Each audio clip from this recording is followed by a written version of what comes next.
Assalamualaikum warahmatullahi wabarakatuh. Hai Ananda, sekarang kita lanjut ke pembelajaran berikutnya ya. Kita akan membahas hari ini, pembelajaran berikutnya adalah tematik muatan SBDP. Are you ready? Oke, dan sebelum memulai pembelajaran seperti biasa, let's say together basmalah. Bismillahirrahmanirrahim.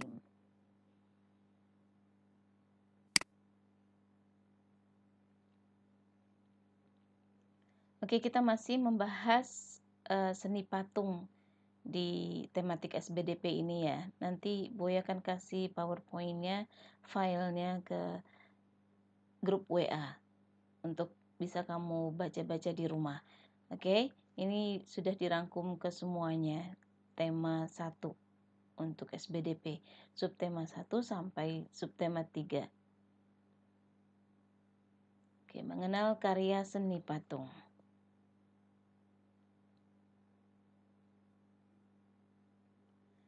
Oke, kita lihat gambar apa ini? Oke, bisakah kalian jelaskan ini gambar apa? Ya, ini gambar patung ya, Nak. Oke, ada beberapa di sini patung yang Boya ambil contohnya. Di sini ada patung apa nih? Pernah lihat nggak patung ini? Ada di mana ini? Ini patung monumen Selamat Datang di daerah Menteng ya. Nah, kalau yang ini di mana? Ini bukan di Jakarta ya. Ini adanya di Surabaya. Patung Sura dan Buaya. Patung Surabaya. Dan ini patung Pancoran ya, atau patung Dirgantara. Oke. Ini adanya di Jakarta. 2 ini ada di Jakarta, yang ini ada di Surabaya. Nah, apa sih patung itu? Patung adalah karya seni 3 dimensi yang meniru bentuk manusia, hewan, tumbuhan, ataupun benda yang dibuat menggunakan teknik tertentu. Minggu yang sebelumnya kalian sudah pelajari tentang seni rupa. Macam seni rupa itu ada yang 2 dimensi dan 3 dimensi. Oke, lanjut ya. Kita lihat sekarang jenis-jenis patung. Jenis patung berdasarkan perwujudan atau bentuknya itu ada patung figuratif, realis atau representatif, yang berarti patung yang merupakan tiruan dari bentuk alam seperti manusia, binatang, dan tumbuhan. Dapat dikatakan patung ini nyata dalam perwujudannya dan tidak hanya abstrak atau mengawang-awang. Contohnya patung pahlawan yang seperti tadi, patung macan, dan sebagainya. Itu namanya patung figuratif. Yang kedua, patung non-figuratif atau imajinatif atau non-representatif. Artinya patung tidak meniru alam, terlepas dari wujud-wujud tiruan yang ada di alam. Patung ini perwujudannya tidak nyata dan bersifat abstrak, seperti patung abstrak geometris, patung berupa bentuk silinder runcing seperti sebagai simbol bambu runcing dan sebagainya. Ya, jadi kalau tadi itu berarti patung monumen Selamat Datang, patung Pancoran sama patung Surabaya itu berarti masuk ke yang mana? Patung figuratif. Oke. Oke, fungsi seni patung. Apa sih fungsinya seni patung itu? Sebagai patung dekorasi.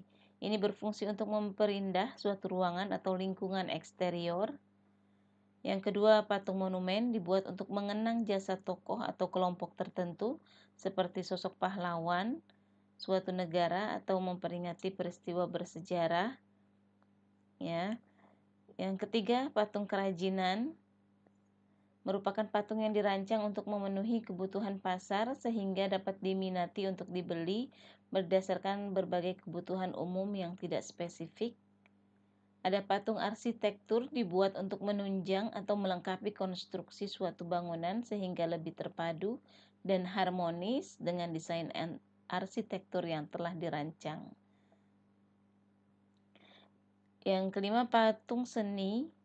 Sebagai patung seni yaitu dibuat hanya untuk kepentingan estetis dan dapat menjadi sangat eksperimental bentuknya. Seni tidak selalu indah. Oke, udah ya. Ini fungsi seni patung itu untuk patung dekorasi sebagai patung monumen. Ini biasanya patung-patung pahlawan tuh patung monumen ya. Kemudian patung kerajinan ini seperti vas bunga atau bisa untuk taruh bunga ya kan. Kemudian patung arsitektur ini untuk melengkapi konstruksi bangunan. Kemudian ada patung seni yang kadang ini untuk hanya kepentingan estetis saja ya. Oke, yang keenam ada patung religi. Religi apa? Religi itu agama. Jadi bagi beberapa agama dan kepercayaan, patung memiliki unsur dan makna religius dan digunakan sebagai sarana ibadah. Pastinya bukan untuk agama Islam ya. Enggak, kita tidak kenal patung. Karena itu musyrik namanya. Tapi kalau di agama Buddha itu dia ada patung Buddha namanya. Hindu juga ya.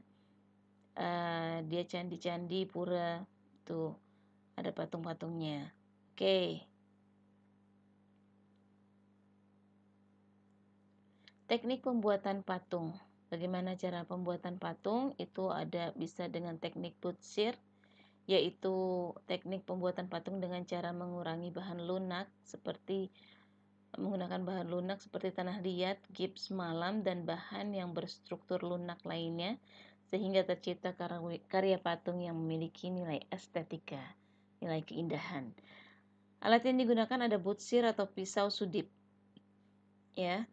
Bahan-bahannya ada tanah liat, bisa tanah liat atau plastisin. Jadi bahannya bahan-bahan lunak yang mudah dibentuk. Karena kemarin kamu belajar tentang bubur kertas, itu juga termasuk bahan lunak ya, bisa dibentuk menjadi patung. Di tanah liat atau plastisin. Plastisin ini sejenis lilin. Oke, yang kedua teknik pahat.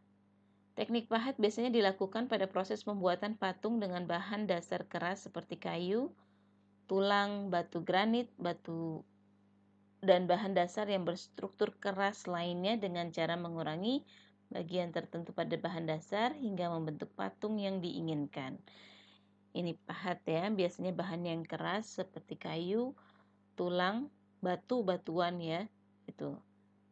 Alat yang digunakannya ada pahat dan palu. Kemudian bahannya itu kayu atau batu. Nah, ini contohnya ya. Yang atas itu gambarnya adalah ini teknik butsir, membutsir menggunakan pisau butsir. Oke. Dan yang berikutnya di bawahnya ini adalah teknik pahat. Ini karena dia bahannya lunak, ini kalau nggak salah ini tanah liat ya. Oke, nah kalau yang di bawah ini keras bahannya, batu-batuan mungkin ini, dan alat yang digunakan ini palu dan pahatannya. Oke, lanjut.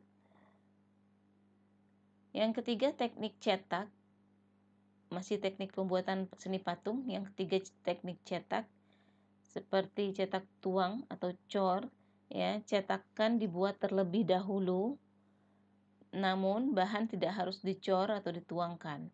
Bahan lunak atau sedang dapat langsung dijepit menggunakan cetakan ya, dapat langsung dicetak ya, apalagi bahan lunak. Seperti kamu kemarin yang pakai cetakan berarti ini teknik cetak namanya. Alat yang digunakan cetakan sesuai bentuk yang diinginkan. Bahannya bisa semen, gips, fiberglass atau emas cair. Nah, ini agak berat bahannya. Kalau kamu kemarin menggunakan bahan yang murah meriah dan mudah ditemukan, kamu membuat sendiri langsung ya. Tanah liat juga bisa kamu dapat di toko-toko terdekat. Yang keempat, teknik konstruksi digunakan dengan cara menyusun atau membangun bahan. Cara menyusunnya dapat dilakukan dengan membuat kerangka terlebih dahulu, lalu direkatkan dengan lem. Ya, alatnya rangka bangunan atau meja putar, tanah liat. Bahannya yang digunakan adalah tanah liat, plastisin, semen atau gips. Ya, ini mirip-mirip yang. Oke, kita lihat gambarnya. Yang di atas ini teknik cetak, mencetak dengan cetakannya berbentuk lingkaran kalau nggak salah itu. Oke, yang kedua yang di bawah ini adalah teknik konstruksi. Dia menggunakan meja putar untuk membentuk guci ya. Ya, dengan meja putar. Oke. Alat seni patung. Alat-alat yang digunakan untuk membentuk patung, membuat patung. Itu ada pahat yang seperti tadi kamu lihat, digunakan untuk bahan sedang atau keras ya. Kemudian ada butsir, semacam pisau atau alat sudip untuk mengukir bahan lunak. Butsir ini terbuat dari kayu ya, tapi ujungnya ini ada mata logam yang tumpul. Oke, yang ketiga alat las, ini untuk yang pakai besi atau logam ya. Meja putar, berupa meja bundar yang dapat berputar ke segala arah untuk lebih mudah melihat dan mengontrol bentuk patung dari berbagai arah tanpa harus bergerak mengitari patung. Palu itu digunakan untuk memukul pahat. Tang ini juga kadang diperlukan untuk membuat patung yang memerlukan rangka kawat ya. Nah, yang ini contoh dari butsir, pisau sudip. Oke, lanjut ya. Bahan seni patung. Bahan seni patung itu bisa dengan bahan lunak, ya, bahan material yang digunakannya empuk dan mudah dibentuk. Contohnya tanah liat, plastisin, sabun. Kemudian ada bahan sedang, tidak lunak dan tidak keras. Contohnya seperti kayu waru, sengon, kayu randu, dan kayu mahoni. Dan ada bahan keras, yaitu berupa kayu atau batu-batuan. Ya. Nah, selain menggunakan bahan tersebut, patung juga kadang dibuat menggunakan bahan semen, pasir, kuningan, perunggu, emas, dan lain-lain. Kemudian teknik pewarnaannya. Teknik pewarnaan itu ada dua ya, teknik pewarnaan akuarel, yaitu dengan sapuan warna yang tipis, sehingga hasil warna hampir transparan, yaitu dengan cara menambahkan banyak air, jadi catnya ditambahkan dengan banyak air sehingga hasilnya itu hampir transparan ya, tipis. Yang kedua teknik plakat dengan sapuan yang tebal dan komposisi cat yang kental. Nah, cat yang dipakai biasanya cat poster atau cat akrilik. Kemarin kamu pakai cat apa? Akrilik atau poster kah? Yaitu sama saja ya. Cat yang mudah diaplikasikan ke patung itu cat poster atau cat akrilik. Sedangkan kalau cat air kayaknya susah. Oke. Tahapan membuat rancangan patung. Yang pertama membuat sketsa terlebih dahulu, kemudian memilih alat dan bahan. Yang ketiga memilih teknik pembuatan. Lihat gambarnya. Sorry. Gambar yang tadi itu adalah gambar hasil karya yang sudah kamu buat ya. Alhamdulillah sudah banyak yang menyerahkan, sudah banyak yang selesai, tapi masih ada beberapa yang belum. Masih ditunggu kalau kalian masih punya waktu untuk membuatnya, mudah-mudahan ada ya, untuk tambahan nilai kamu. Oke? Tetap semangat, tetap terus belajar, jangan bosan, dan terus kerjakan tugas-tugas kalian, jangan banyak mengeluh, selesaikan segera jika diberikan tugas. Oke? Demikian, terima kasih. Let's say together alhamdulillahirabbil alamin. Wassalamualaikum warahmatullahi wabarakatuh.